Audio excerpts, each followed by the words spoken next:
গরমের শুরুতেই সুপেয় পানির সংকট দেখা দিয়েছে পিরোজপুরে। পৌরসভা থেকে দিনে 2 বেলা 2 ঘন্টা করে পানি সরবরাহের কথা থাকলেও মিলছে 1 ঘন্টা, মাঝে মধ্যে একদিন পর পর। দীর্ঘদিনের এই সমস্যায় চরম দুর্ভোগে 2 লাখের বেশি বাসিন্দা।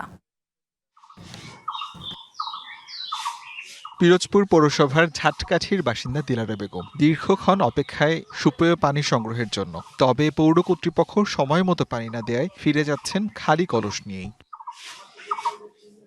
এমন চিত্র শুধু ঝাটকাঠি নয়, পিরোজপুর পৌরসভার অধিকাংশ এলাকার। গরমের শুরুতেই এই সংকট তীব্র আকার ধারণ করেছে। পানির অভাবে অতিষ্ঠ হয়ে অনেকে এলাকা ছেড়ে চলে যাচ্ছেন অন্যত্র।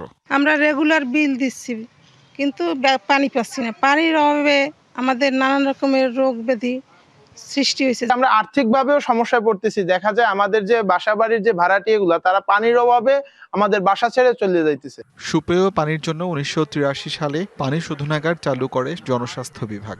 শুরুর দিকে প্রতি ঘন্টায় উৎপাদন হতো প্রায় 50,000 লিটার। সময়ের ব্যবধানে উৎপাদন বেড়ে 2.5 থেকে 3 লাখ লিটারে হলেও চাহিদার তুলনায় তা কম। পরিস্থিতি খুবই ভয়াবহ, যে এটা আদৌ যে কবে শেষ হবে তা জানতেছি। কালার এক্সপার্ট ডার্ক স্যাপ এবং মাইল্ড অন হ্যান্ডস টেকনোলজি সমৃদ্ধ অরিক্স অ্যাডভান্স ডিটারজেন্ট পাউডার আপনার লন্ড্রি এক্সপার্ট।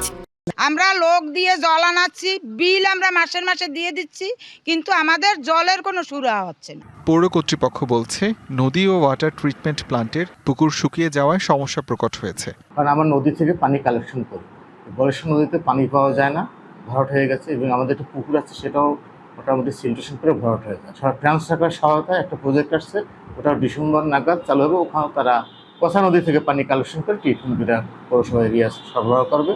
তখন আশা করি সমস্ত এরিয়া আমরা পানি সরবরাহ করতে পারবো। চরম এই পানি সংকটে পৌরবাসীর দৈনন্দিন জীবন ব্যাপকভাবে ব্যাহত হচ্ছে। শিগগিরই কার্যকর উদ্যোগ না নিলে পরিস্থিতি আরও নাজুক হতে পারে।